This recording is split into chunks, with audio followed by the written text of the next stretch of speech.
The topic will be the space-based economy, the practical implications. So I want to welcome, without further ado, Mrs. Secretary Catherine Austin Fitts. Thank you. It was fascinating. I was in the ladies' room and I heard Jay say, "Okay, we're about to begin." I thought, well, this is going to be interesting. Okay, so you know me, Miss Money. My topic is money. We're going to be talking about the space-based economy. And let me just describe what we're going to say. First, I want to thank the incredible people of Bastrop, Texas, and the greater Austin area. This is, for those of you who know me, I live in Tennessee, and I think the Heartland is getting really very competitive in America.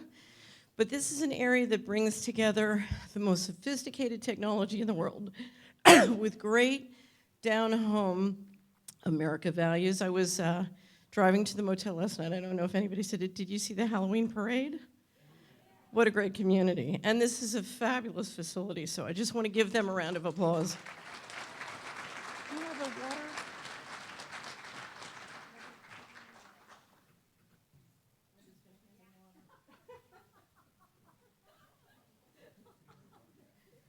Oh, it's down there. Okay, so let's go over what we're going to talk about today.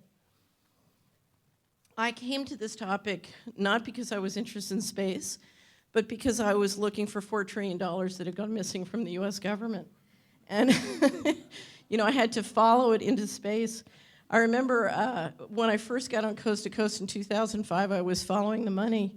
And one of the things I said to them is, why does nobody want to talk about infrastructure and roads and bridges and how to make communities safe for children? And one of the things I discovered, and it was really the Coast to Coast audience that taught me, and people like Linda, who was on Coast to Coast, is so much of the power and control is coming at us from space. So we're gonna visit looking at the money. Then I want to talk about mapping the economics.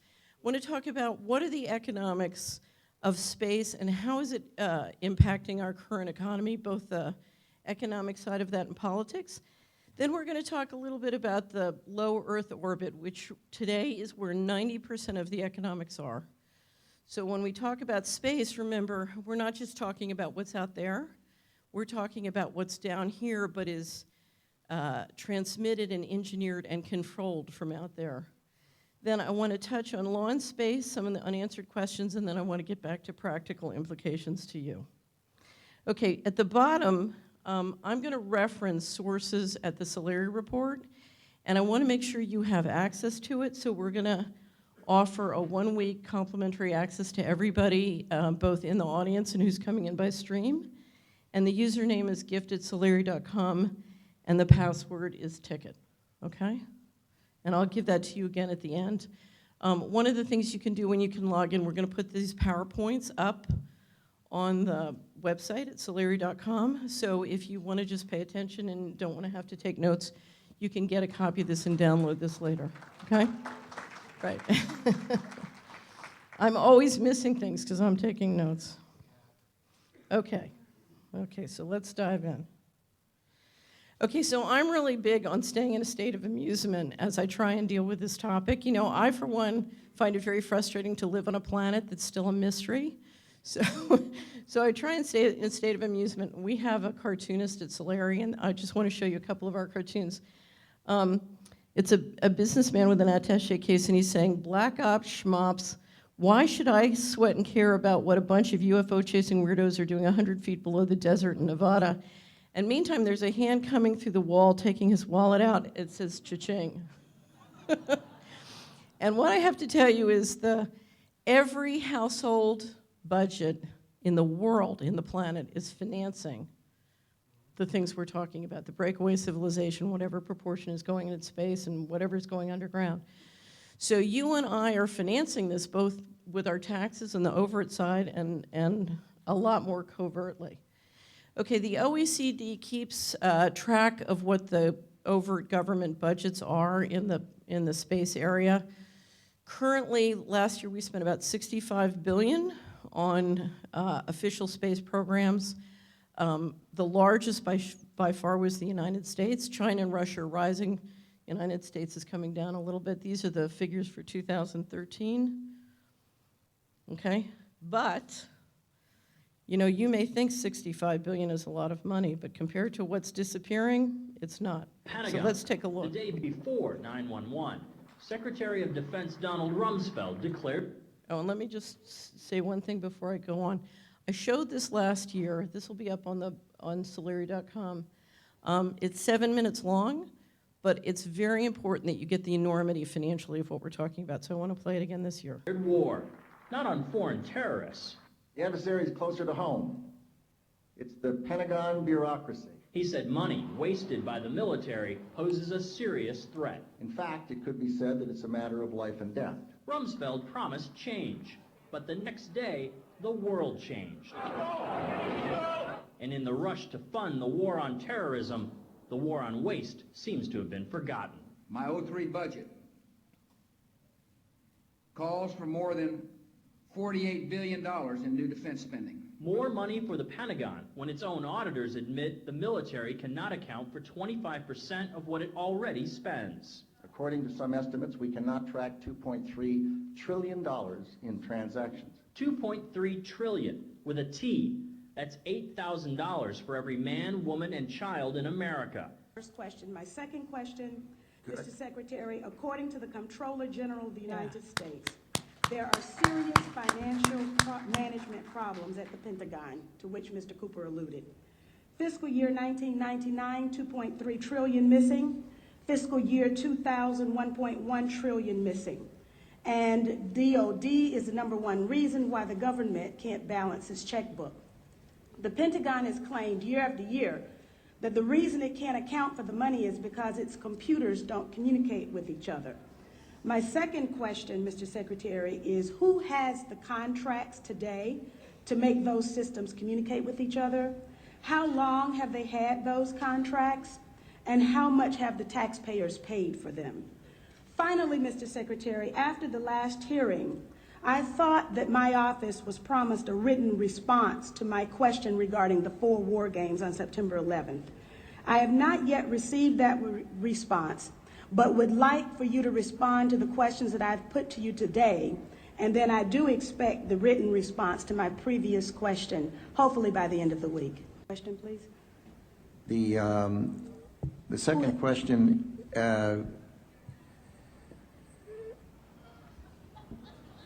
I've forgotten what the second question was. I think Ms. Jonas knows it. Okay.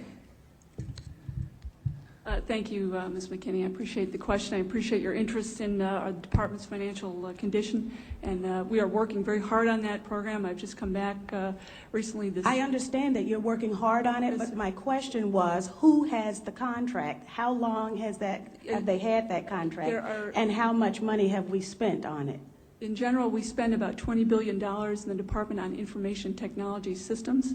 The accounting systems are part of that. I can get you the exact number for the record of what we spend on our current, what we call legacy systems, and those that we're moving toward. And who has the contracts? That would be a multitude of individuals. Could you name some, please?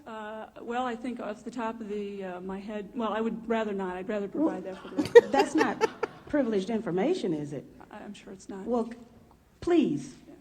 And we still have time, so please. I would be glad to provide for the record. I don't want to talk from the top of my head. Scope is hard to imagine. Republican Congressman Darrell Issa joining us now to help us figure out what this all means. Congressman, thank you very much for joining us for Happy Hour. I saw you quote it, you're using the analogy to the birth of Christ, that we wouldn't have spent as much money since his birth, that this big old bailout. Very interesting to come up with that. Well, it's even worse than that. It's if we spent $1 million a day every day since the birth of Christ, we wouldn't get to $1 trillion. And we're likely to lose far more than that. You know, having $23.7 trillion at risk basically is about 1.5 times all the money that every man, woman, and child in America produces. The entire gross domestic product's only about $17 trillion. So this is an amazing amount of money at risk. And it's okay to have it at risk in order to get America moving again. What's not okay is what we're going to hear from the special IG tomorrow, which is he's being locked out of any kind of oversight, reporting, transparency, all the things we were promised. He's missing, Ed, is this. We had a national tragedy, an economic disaster that took place barely a year ago.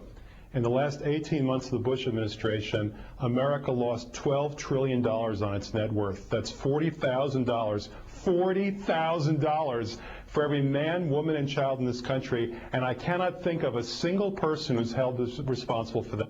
Nobody in government, nobody on Wall Street, nobody nowhere. That's the fundamental problem right now.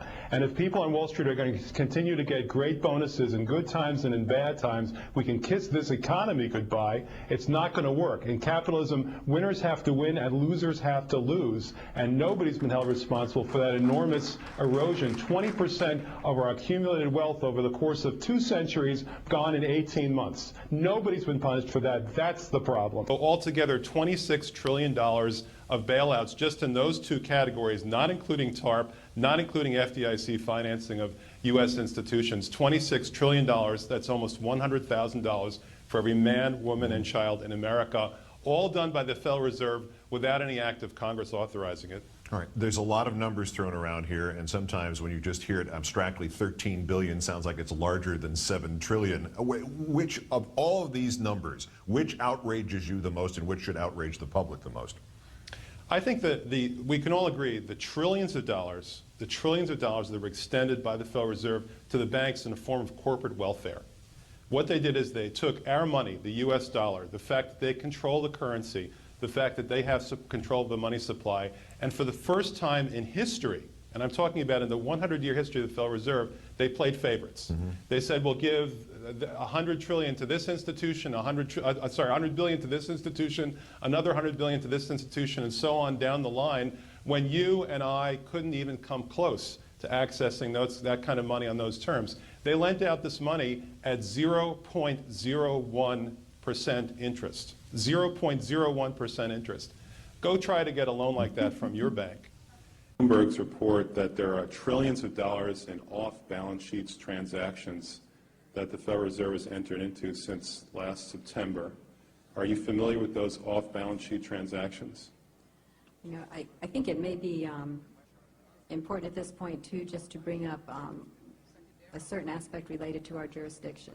And just to clarify perhaps some of my earlier comments. We are the Inspector General for the Board of Governors, and we have direct oversight over board programs and operations, and are also able to look at board delegated functions to the reserve banks, as well as the board's oversight and supervision of the reserve banks.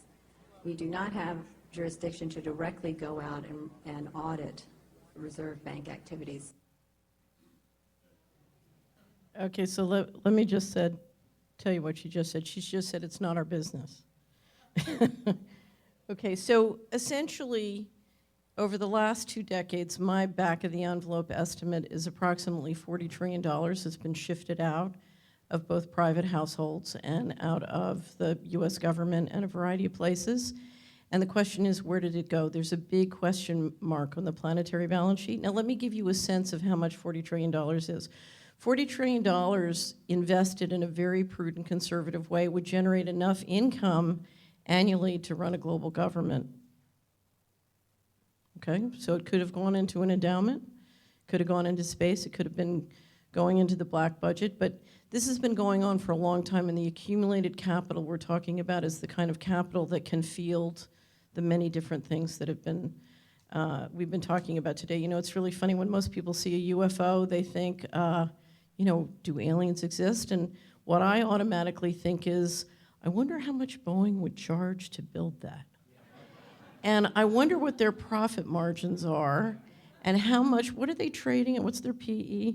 Anyway, so there's a big question mark, and one of the hardest challenges of making sense of financial commentary today is we are getting a lot of financial commentary, both in the corporate media and the alternative media, that is pretending that that question mark doesn't exist. And obviously that is, you heard Joseph say it on the video that we made for the conference, but I'll say it again, that is a material omission. There is a big question mark, And you can't ignore that question mark, it's way too big. So I just have to close this section with one of my favorite cartoons that we ever did at Solari. You have, and I just have to, I always pick on Lockheed Martin because they are the #1 contractor in the US government in terms of total dollar contracts. They also run the information systems at the Department of Defense. So everyone knows that apparently except for the controller of the Department of Defense. But so we have a little UFO that says Lockheed Martian up at the top. And on one side it says, we convene this hearing to investigate the loss of $4 trillion the Department of Defense has somehow misplaced. Mr. Secretary, please pass out the DOD ledgers. And the DOD Secretary says, Mr. Chairman, wouldn't you know it, but it appears a UFO has abducted our accountant and all his files. Okay, so, but if you look at what's been happening in the equity markets over the last 20 years, it is very relevant to what we've been talking about. So Linda talked a lot, Jim Mars talked a lot about the technology that's been re-engineered and reverse engineered out of the black budget and into these various companies who've been managing it. And they've been paid fantastic amounts of money. I talked last time about all the money they've been paid and sort of the contractual arrangements that facilitates this reverse engineering and the transfer out. But you'll notice from this chart, I chart 3 things. The NASDAQ, which includes a lot of the tech company stocks, so it's a good indicator of the tech sector. Then the S&P 500 is the lowest line, and then Lockheed Martin stock. And what you can see is the NASDAQ is significantly outperforming the broad indicator of the general corporate economy in the US, the S&P, and Lockheed Martin is outperforming even that. Okay, and that's with defense contracts, and the defense budget getting steadily cut over the last couple of years. So you wonder, when I said that 40 trillion is enough to create an endowment to do lots of things after that defense budget gets cut, it makes you wonder. Okay. When, as you know, after the bailouts, there was great effort to pass lots of laws that would make it much tougher for chief financial officers not to be held accountable for what was going on inside the company. And right at that time, we popped out with a new waiver that the National Security Advisor can give. It's a waiver that will allow him to delegate to companies the ability to waive the compliance of SEC transparency rules. So now all these companies can do black budget projects, book the income, and just like Enron, it's a mystery where that income's really coming from. Okay. So I divide space up into 2 areas for purposes of discussing economics. The first is the low Earth orbit. And the low Earth orbit is about re-engineering, delivering, managing the flows related to resources primarily on Earth, okay? And from an economic standpoint right now, that's where 90% of the economic action is. The other area is space exploration, so that's beyond. And it's profoundly different economics between the low Earth orbit and space exploration. So let me just read you a quote from Warren Buffett's 2008 shareholder letter at Berkshire Hathaway. The worst sort of business is one that grows rapidly, requires significant capital to engender the growth, and then earns little or no money. Think airlines. Here, a durable competitive advantage has proven elusive ever since the days of the Wright brothers. Indeed, if a far-sighted capitalist had been president at Kitty Hawk, he would have done his successors a huge favor by shooting Orville down. Now, what is he saying? What he's saying is that the airline industry, as of 2008, the investors were net at a loss position for the entire history of the airline industry. And to a certain extent, that's because the economic power of flight came not from providing the flight necessarily, but from the intelligence and the strategic advantage you got from being able to fly faster than the other guy. But it brings up the issue of the fact that exploration can be very risky, very expensive, and very harmful to a society. It's a big risk management issue to figure out, okay, how can we go out in space and do major exploration and handle the political and economic risks? And I flew over here from Edinburgh, and I was at the Scottish National Museum, and I'd forgotten about the Darien Project, and was reminded, and I thought, oh, that's perfect. That's a perfect example to use for space exploration. In the late 1600s, Scotland decided it wanted to be a world-class power, and so it financed the Darien project where it set up 2 colonies in Panama. It didn't work. They went bust, and it literally wiped out about 20 to 25% of the capital in Scotland at the time, and was one of the reasons that Scotland then folded into the UK in the early 1700s. You almost wonder if the British weren't using disaster capitalism to get their way with money in a way that they'd never been able to get their way on the battlefield. But it was a reminder throughout history, exploration has been very politically and economically risky. And so we're looking at sort of 2 economic spaces. One is the low Earth orbital platform, which is where the economics and the current cash flows are very compelling, and this other one where it's unbelievably expensive. Now, it's interesting because one of the things we've seen over the last couple of years is tremendous effort to get the American people and the global population excited about financing that really expensive part. Okay, so now if you look at the fashion magazines, right? Everything's about the moon and Mars and whatever. One of my favorite comments is, well, let's keep going. Space is suddenly full of celebrities. You know, so NASA announces water on Mars, and suddenly The Martian is biggest grossing movie that weekend, and you almost wonder, I wonder what Rupert Murdoch did to get them to do that. Anyway, he owns the company that was distributing the movie. But so space is full of celebrities. One of my great jokes about Mars is that in the first, I think it was the first 3 to 6 months of Obamacare, more people signed up for a one-way trip to Mars than signed up for Obamacare.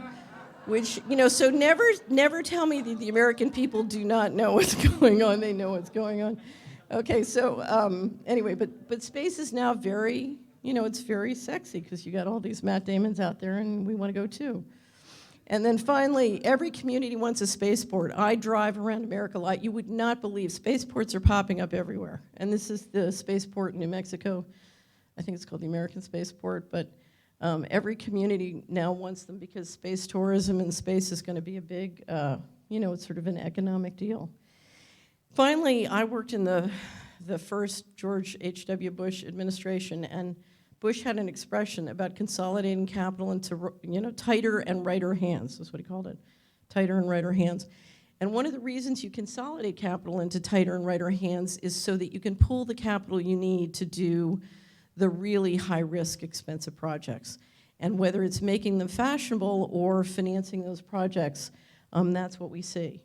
Now, part of it is not just that. There is a real push, and has been for several years now, to privatize a lot of the space effort and operations. Part of it is because if you look at the economics, not of the exploration part of the effort, but at the low Earth orbit, getting the cost of delivering payloads up into orbit way, way down is absolutely essential to being competitive in the 21st century.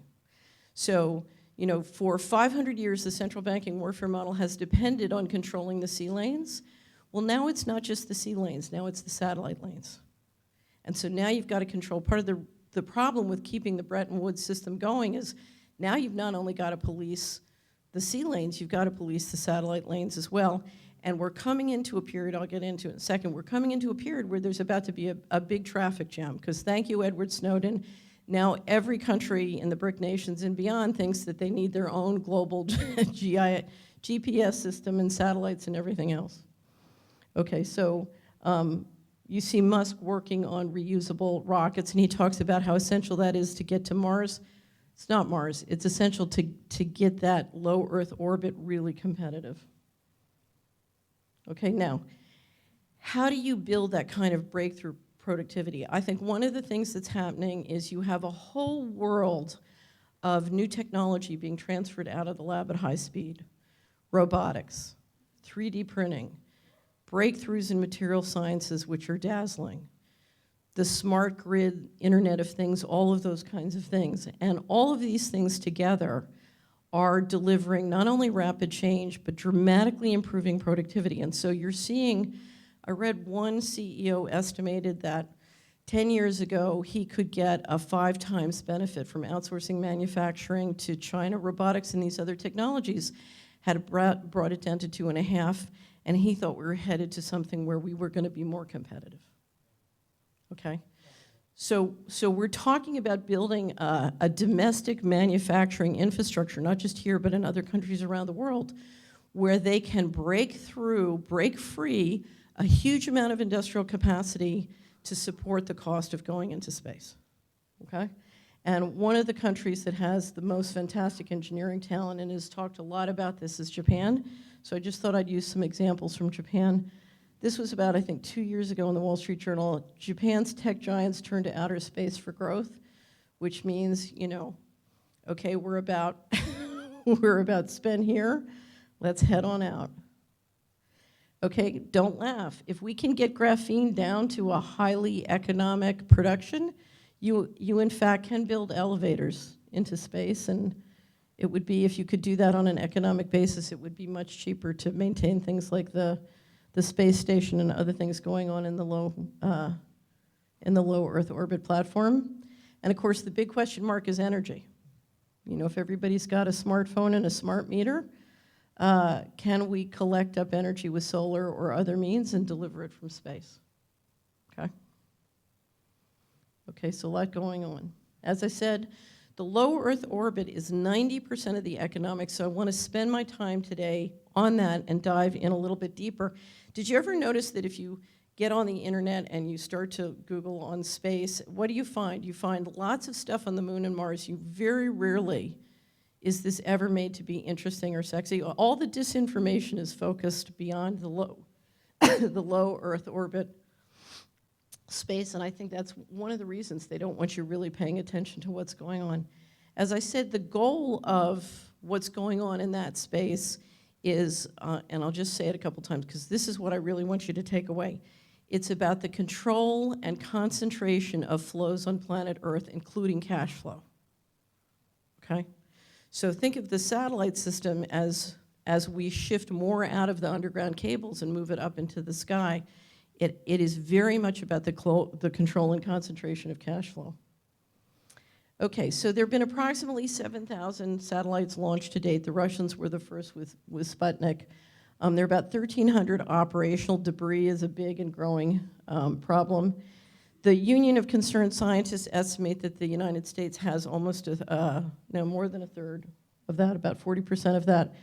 Russia, my guess is, has more than is shown here, but Russia and China are growing fast, and the US is, we're seeing the government cuts are sort of cutting a little bit into what the US has been doing. The global satellite industry revenues are about $200 billion, but again, same with airlines, that's not where the money is. The money is not in fielding and operating the satellites, the money is in the digital stuff going through the satellites.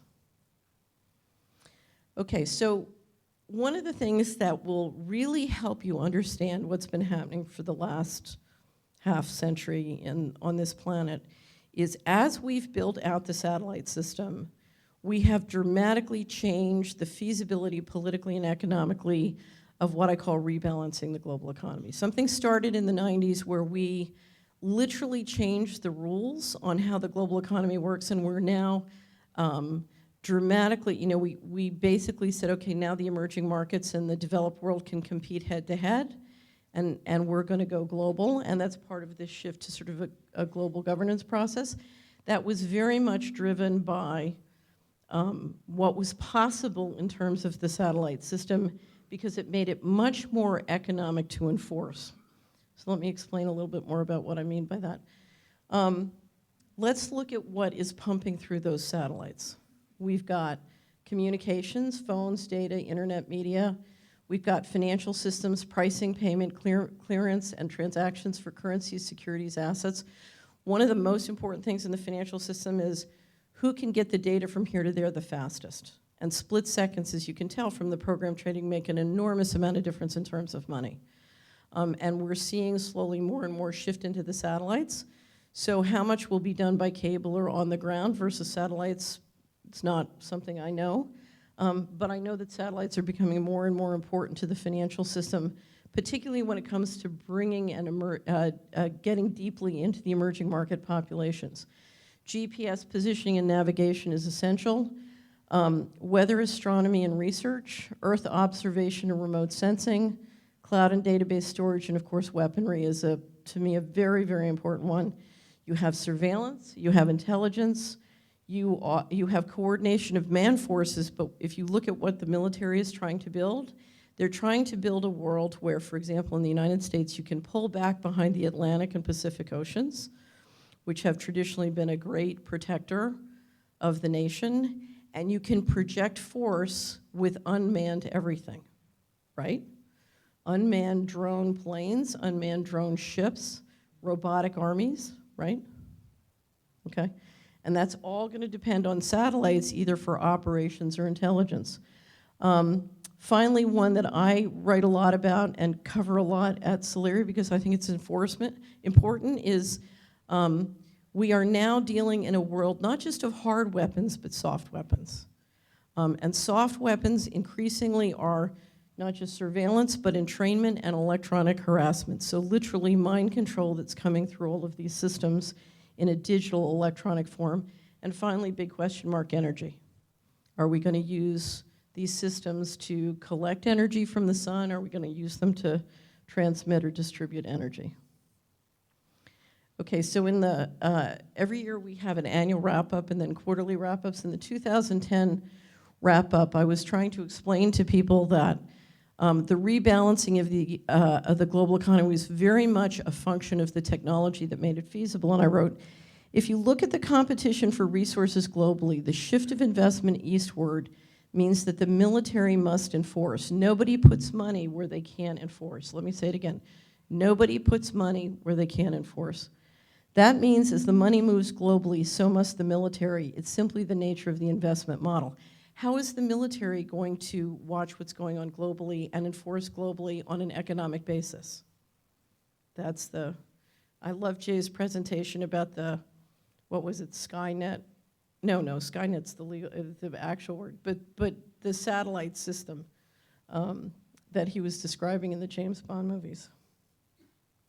Okay. Okay, so we are rebalancing the global economy, and it's very easy to underestimate the power of the tsunami that has been unleashed. Right now, the per capita income in the United States is $52,000. In China, it's up to almost $10,000. In India, it's still, 2 years ago, it was still $4,000. Imagine a world where they're all $52,000, or they're all $100,000. I don't know, it could go many different ways. But that's a very, very different world than the one we're living in. And part of the tensions we're all dealing with is the competition as we now compete directly, globally, and our opportunities are direct and global. So it's a very big switch. For that rebalancing to happen, if you're Russia, if you're India, if you're China, and you want to be at the 52,000, then you need to have a global GPS system. You need to have a lot more satellites than you do. And remember when I said I think there's a traffic jam coming in low Earth orbit? Some people say there's a traffic jam now. We certainly have a debris problem. We have, if you look at the number of countries who are adding on space programs and starting to increase their space budget, everybody's realizing, oh, you know, do I want to depend on the United States for my clearance systems and my payment systems, or do I need to get some satellites up there and do it myself? You know, think of it this way. You know, sometimes I think that the satellite industry financed Edward Snowden. They said, oh, well, how can we get a pickup in demand? But he certainly helped them do it. Okay. Part of this is global internet users. In 1995, less than 1% of the global population was on the internet. As of 2005, 1 billion was on the internet. 2010, 2 billion were on the internet. 2014, 3 billion.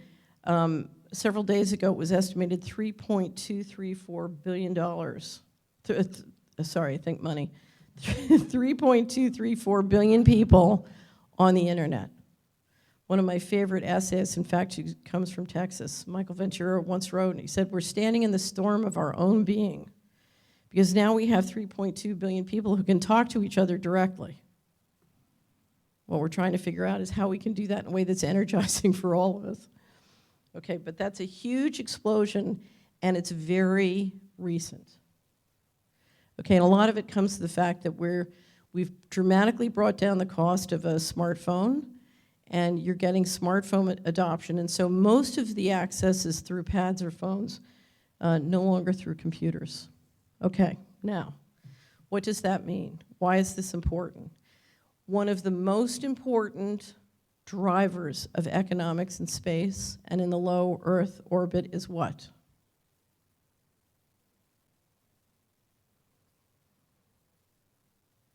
What's the most profitable thing to control on the planet? Fiat currency, okay?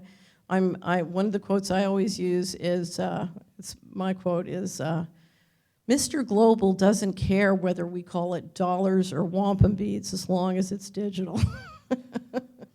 And that's because if you can field a global digital currency through low-cost payment systems, and we're not there yet, you need a lot more satellites, and you need a lot more sort of Apple Pay, Google Wallets, and PayPal and other products going into the emerging markets.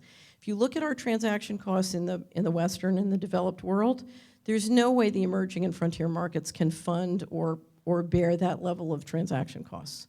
So one of the things they're trying to do is dramatically drive the transaction costs down to zero.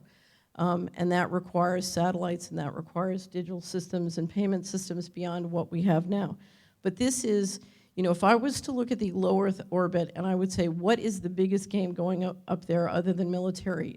It's driving towards a fiat currency, and what's going to happen in terms of the design of the digital payment systems. Okay, we've all heard a lot about how much debt we have. Debt's exploded over the last 20 years.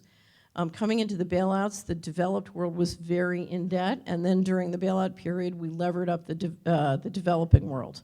And so now you have about 40 countries that have more than 100% GDP in terms of debt, and that's considered sort of a tipping point. And I have many financial commentators who always say, oh, it's the end of the world, it's never going to work, this is terrible. Well, here's the reality. If you look at a lot of that debt, the people who issue that debt can pay that debt in currency that they can print. Okay, so one of Alan Greenspan's great quotes is the American government can't default. It prints the currency. Okay, because we can't default. We can just, if I can print the money off of my computer that pays my credit card's debts, then I can run my credit card debts up all day long because I can just print the money off of my computer. Okay, so one of the biggest issues is who can issue debt and who can get another country to accept their currency. And what you discover, a lot of it depends on what their military capacity is. And now their military capacity depends on what they have floating around in space. It's very interesting. If you look at the Chinese latest white paper on their military strategy for the next 5 years, what do they talk about? They talk about building a global GPS satellite system. Why? Because they want their currency to be adopted, and they want to build payment systems that go global. And part of it is you want your fiat currency to go global so you can afford the military expenditures you need to keep the currency going. It's all in the central banking warfare model. Okay, which leads us to another one of the most powerful and important uses of this low Earth orbit, and that's what I call, or Glenn Greenwald called, the one-way mirror. Does everybody know that expression? They can see you, but you can't see them. We are now building a surveillance platform which is so invasive and extraordinary. It's unbelievable. I went through a process in the 90s where I litigated with the federal government. I think a lot of you know about that, but one of the things I discovered was the extraordinary power of their invasive surveillance system. I got quite an education. Several of the Solari reports that I absolutely encourage you to access, you can access them in audio form or download the transcripts. One is by Dr. Nafiz Ahmed, wonderful investigative journalist, called The CIA, NSA, and Google, on the history of the development of Google. A second is an interview I did with Adam Trombley, Entrainment, Subliminal Programming, and Financial Manipulation. I think you cannot navigate the modern world unless you are very knowledgeable about entrainment and its application. Some people refer to it as mind control, But I think we're dealing with more than just propaganda these days. I think we're dealing with very sophisticated technology that's designed to literally change our mind and to act in ways which are not in our self-interest. I'm an investment advisor, that's my day job. And one of the reasons I did this audio seminar is I kept running into clients who were literally being tricked by this technology to do with something, to make investments that had a 100% chance of losing the money. And I couldn't get them to see logic even with math, and it was very frustrating. And I said, okay, we've got to confront this as a real issue. And then finally, soft weapons. I did a discussion with Charles Hugh Smith about the extent to which this kind of technology is being used to engineer political developments both in this country and around the world. Okay, so as those of you who know me, where's Joseph Farrell? Is Joseph here? Okay, Joseph knows I have a real thing about the women's thing. And if you want to know more about it, I wrote a series this year called Promoting Women. There is an incredible effort by the leadership of the United States to promote women. It's part of why they're running Clinton for president on the Democratic side. And for a long time, I was trying to figure out, what is this about? What is this about? There's a great interview from a guy from US Trust the other day in Business Intelligence. I said, oh, that's what it's about. What he was saying was, the global female population has a GNP which is bigger than China. Okay?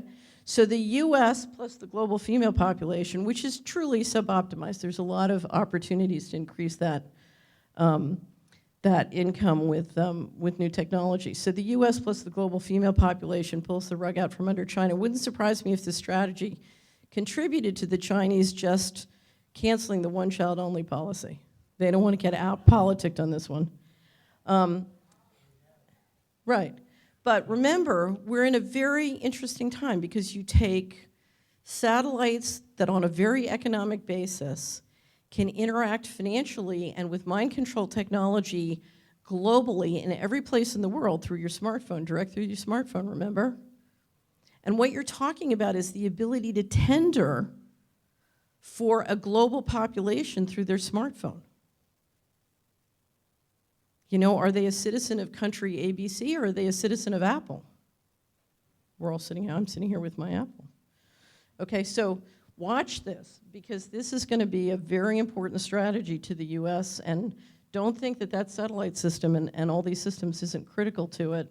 It's basically control. I did a great wrap-up in the first quarter called Planet Debt, and I get into the nitty-gritty of control is not control of countries or municipalities or government leaders. Control is control of every one of you and I using relational database technology, artificial intelligence, and a lot of these different technologies. Okay, and if you don't believe me, you know, it's all in the movies. I always say in America, fact is fiction and fiction is fact. Get a load, who here has seen Kingsman? Raise your hand if you've seen Kingsman, okay. Very important movie to understand the dangers and powers of some of this technology. Now, I don't think they've got it there yet, but it wouldn't surprise me if that's where they're headed. For those of you who haven't seen it, Kingsman is a absolutely dreadful movie with Colin Firth, who's a great actor. And this is a scene where through some smartphones within a Pentecostal church in the southern United States, they get 200 people to basically in the middle of service stand up and kill each other. And everybody dies by the hands of the congregation. Okay, now, I just saw an article yesterday, and I haven't had a chance to confirm it, saying that the administration was ready to concede and leave Assad in place in Syria. I don't know if that's true, but if it is, one of the reasons is because the Russians put up an electronic blanket over Syria. And it appears that they may have been able to literally white out the surveillance and soft revolution technologies of what the United States was doing. This is all part of the fight over the payment systems and the delivery systems. This is a headline, US reportedly worried Russia may cut deep sea internet cables during conflicts. And you can see why. Because if you can shoot the satellites out of the sky and cut the cables, then you can stop the soft revolution. You can also stop people's transactions. Okay, all economies are built on the basis of law. All economies work from the legal systems that they're a part of. Ultimately, political jurisdiction determines the rules of who can and cannot make money. I'm not going to go into it today, but I asked one of our favorite attorneys to write a special report for us. It's up on the website at solari.com called United States Law Concerning Outer Space. And it's the first of a series we want to do on this topic, and if you're interested, I would really encourage you to take a look at it. But I wanted to bring up what I think is the most important point. The Treaty of Westphalia, also referred to as the Peace of Westphalia, was the political agreement that occurred in 1648, which some historians say was the end of the medieval period. And it was the end of medieval period because it basically came up with a philosophy of sovereignty that said the only person that can apply force within a jurisdiction is the sovereign government. It gave a monopoly on force to the sovereign government within a jurisdiction. Before that point, you had lots of people who could, you had feudal lords who had power, the government had power, the Vatican had, armies, there were all sorts of mercenaries roaming the place, and so if you're a citizen, you're having to deal with force from multiple parties, and you don't know who's really in charge and who's really in control. Well, for a variety of reasons, one of very much is the satellites and the ability of satellites to do things over a jurisdiction without the jurisdiction necessarily realizing it, is we are literally, the United States over the last 30 years has torn up the Peace of Westphalia, and we are back into a high-tech medieval process where there's a whole variety of parties within any given jurisdiction that can and will use force to get their way, including corporations. Okay, which brings us to the big question. Who is Mr. Global? Mr. Global is the word I use to describe the governance process on planet Earth. So in my mind, just to make life simple, someplace there's a room with lots of computer screens and there's a guy named Mr. Global and he's running everything. If you ever saw the movie The Truman Show, Ed Harris played Mr. Global. So who is Mr. Global? Because we live on a planet where we do not understand the governance process. One thing, I've worked in the U.S. government, and I can assure you, the U.S. government is like a bus, and the president's up there with his hands on the wheel, but the wheel doesn't go down to the wheels on the bus. There's someone downstairs, named Lockheed Martian, really driving the bus. So the question is, well, who are they working for? When I was the Assistant Secretary of Housing, I used to ask the defense contractors to give me data that was required for me to run my operation by law, and they refused, and I couldn't make them. So the question is, who are they really reporting to? Well, I wanted to just show you. Here's Jupiter ascending. Just raise your hands. Who here has seen Jupiter ascending? I'm just going to show you a 1-minute clip from Jupiter ascending. Your Earth is a very small part of a very large industry. Oh, wait, let me.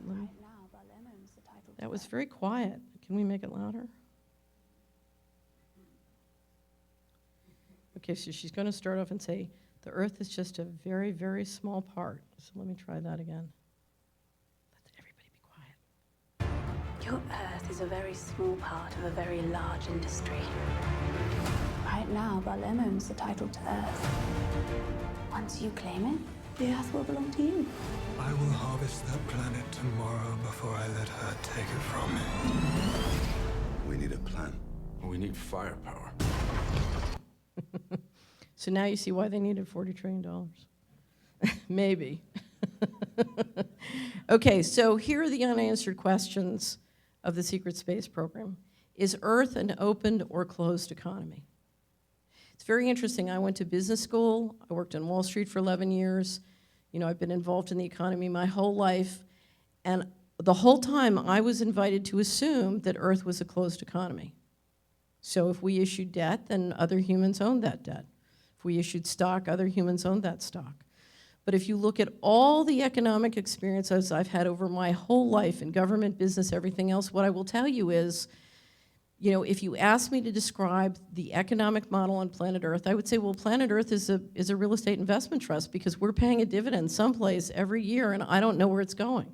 It's going into that question mark on the planetary balance sheet. But let me bring it down to some of the important questions you have to ask if you ask the question, is this an open or closed economy? I told you we did this great wrap-up called Planet Debt, and I got great statistics on who had issued debt. But for the life of me, I couldn't get great statistics on who owned it. I don't know who owns it. I know they control, and they control through the debt, because that's how you control a company in invisible ways, by controlling through the debt. Who owns the debt? I don't know. But let me ask you this, is it humans or is it somebody else? What if I were to tell you that 70% of the debt, government debt on this planet, was owned off-planet? I don't know. Do you? Big question. The gold inventory, there are people who say that gold is the currency that will allow us to trade across planets. But for the life of me, I've spent many years trying to figure out what the gold inventory is on this planet, and I can't do it. You know, it's something I always call Dr. Farrell and speculate about this, but in 2011, somebody jammed the price of gold down and then moved an unbelievable amount of inventory out of the single largest inventory in the overt economy for the GLD ETF. And it literally went like boom, boom. And I called Joseph and I said, did they just buy the moon? Well, that's what it looked like. It looks like you were stockpile coming into a big transaction, and then boom. I don't know. Who's behind the one-way mirror? Is it humans that control this amazing low-orbit infrastructure, or is it somebody else? Who controls the smart grid? That's scary. Black budgets, dark pools, hidden system of finance. What I want to know is why we have a world of unbelievably talented, capable financial people talking about trading, investing trillions of dollars of capital on the assumption that it's a closed system when it might not be. That's really scary. Digital currencies, who's going to control?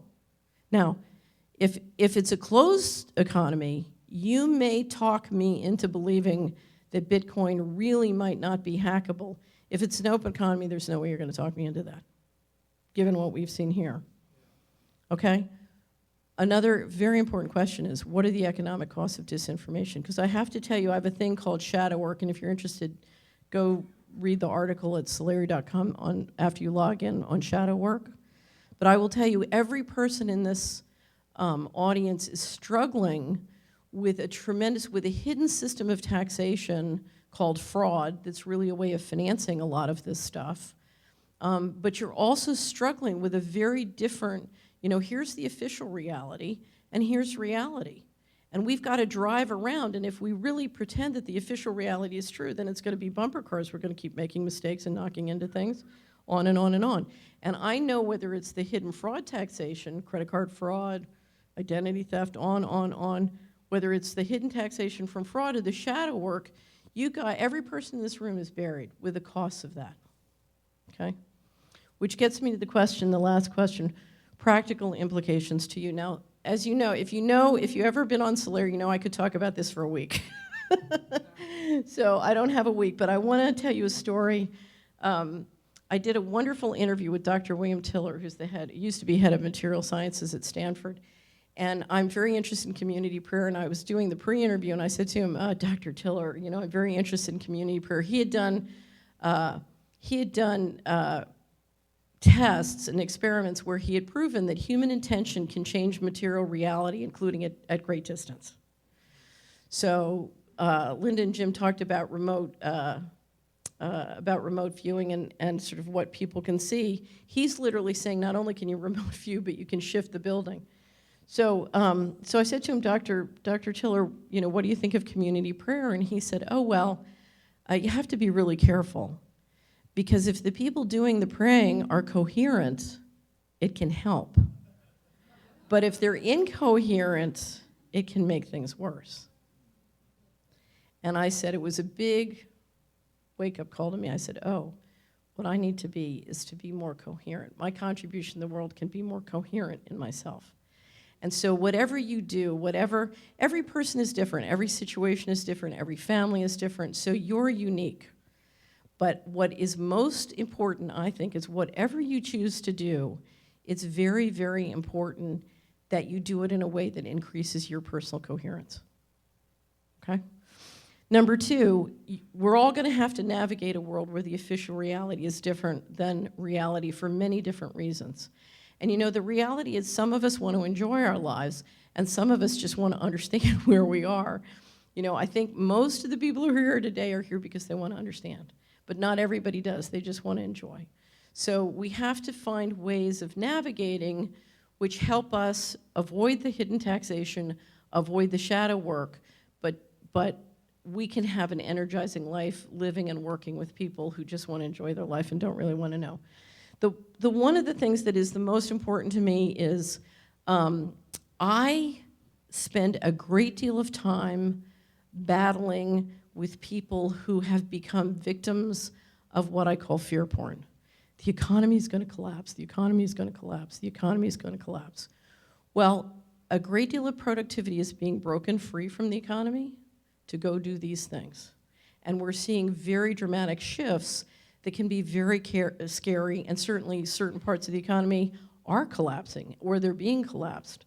But we're also seeing $40 trillion reinvested in areas that are growing like gangbusters. I mean, go to Austin, go to Silicon Valley. It's growing like gangbusters. And it's very important that we be prepared to shift, because those changes are going to accelerate both as more and more of this technology comes out of the lab and that rebalancing of the global economy. So the one thing I would really stress to everybody here, look at your income, look at your assets, look at your knowledge, and say, okay, I call it the shift from global 2.0, which is an industrial economy, to global 3.0, which is a networked economy. How can I start to learn and work and generate income, because that's the direction it's going to go. And it's going and it's accelerating. I did a third quarter report in 2014 where I broke down the different areas that I think in global 3.0 are growing. There's a wonderful, wonderful friend and ally here, and who brought one of their family members who just graduated from school. I said, oh, what was your degree in? And he said, engineering. I said, perfect. Okay, so ladies and gentlemen, 1 week access to the Solari report, gift at solari.com/ticket. You can download as much as you want. If you have any problems downloading, just send an email to customerservice@solari.com. Once you log in, you can post questions for me, either at subscriber input or on any particular commentary. And I would encourage you, if you have questions from this presentation, let me know. And this PowerPoint will be up on the top commentary on the website, so you can have that too. Let me just say again, it is such a privilege and a pleasure and an opportunity for me and all the speakers to speak here today.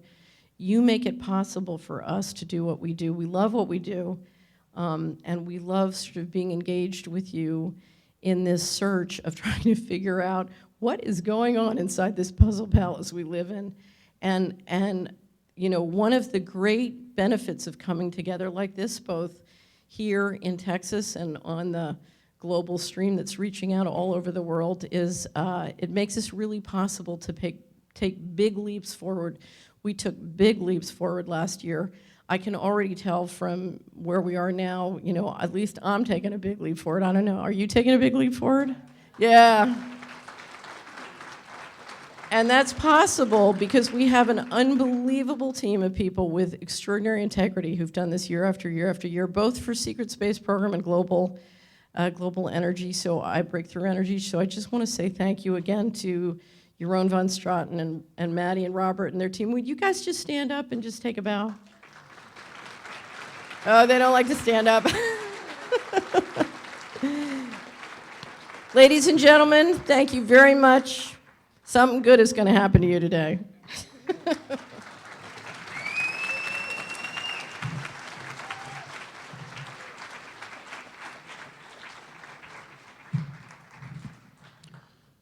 All right, that was great. One more time.